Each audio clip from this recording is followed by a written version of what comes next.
Isa sa mga gawain kung nais mong patuloy pa rin ang kabutihan o gantimpala na ipagkaloob sa iyo ng Allah Subhanahu wa Ta'ala kahit ikaw ay nasa loob na ng libingan.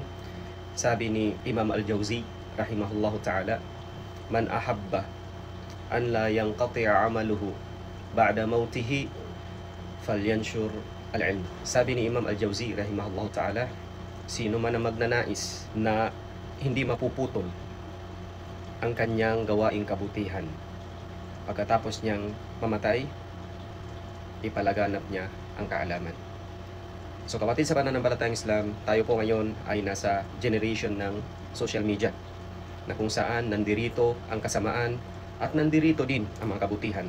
Ang kabutihan dito, yan na po yung pagbabahagi ng mga kaalaman mula sa Quran at sa sunnah ni Propeta Muhammad sallallahu alaihi wasallam sa pamamagitan ng ating mga ulama.